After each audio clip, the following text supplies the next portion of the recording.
GHMC BRS కార్పొరేటర్ల అక్రమ అరెస్టును తీవ్రంగా ఖండించిన భారత రాష్ట్ర సమితి వర్కింగ్ ప్రెసిడెంట్ కేటీఆర్ జీహెచ్ఎంసీ పాలక మండలి సమావేశంలో హైదరాబాద్ నగరాన్ని పట్టించుకొని కాంగ్రెస్ ప్రభుత్వ వైఖరిని ఎండగట్టినందుకు కార్పొరేటర్లను అరెస్టు చేయడం దుర్మార్గం.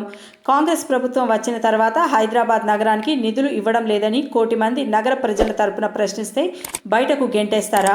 గత సంవత్సరం కేటాయించిన బడ్జెట్ నిధులను కనీసం ఖర్చు చేయకుండా మరోసారి అవే కాగితాలపై అంకెలు మార్చి గొప్పలు చెప్పుకునే కాంగ్రెస్ మోసాన్ని అడ్డుకున్నందుకు మా ప్రజా ప్రతినిధుల గొంతు నొక్కుతారా?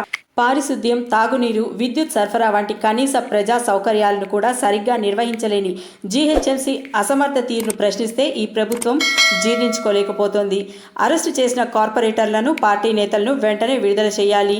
ఇచ్చిన హామీలను అమలు చేయకుండా అరెస్టుల పేరుతో ప్రజా ప్రతినిధులను అణగదొక్కాలని చూస్తే ప్రజాక్షేత్రంలో గుణపాఠం తప్పదని మా పార్టీ తరపున ప్రభుత్వాన్ని హెచ్చరిస్తున్నా అని కేటీఆర్ అన్నారు.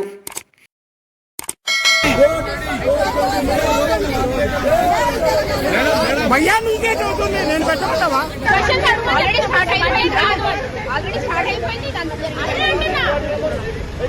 ఛాన్స్ ఇస్తలేరు మనకి మాట్లాడడానికి. బడ్జెట్ ప్రవేశపెడుతుంటే మా బడ్జెట్ పబ్లిక్ గురించి మేము క్వశ్చన్స్ అడగాలి, వాళ్ళు ఇబ్బందులు ఫేస్ చేస్తున్నారని దాన్ని మీరు ఫస్ట్ అది పెట్టాలి అని అడిగినందుకు మమ్మల్ని బయటికి పెట్టేస్తున్నారు. బాబా ఫసీదుల్ గారు ఫస్ట్ స్టార్ట్ చేశారు, ఆయన మాత్రం అక్కడే పెట్టారు.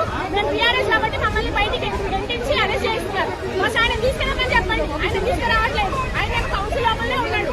ఎందుకంటే వాళ్ళ ప్రభుత్వం ఉంది కాబట్టి ఆయన అక్కడ వదిలేస్తారా? మేము ఆపోజిషన్ లో ఉంటే మమ్మల్ని అరెస్ట్ చేస్తారా? ఇదే నా ప్రజాపాలన. లేడీ కార్పొరేటర్స్ అరెస్ట్ చేస్తున్నారు, మేము తప్పు చేస్తామని అరెస్ట్ చేస్తున్నారు. ఓకే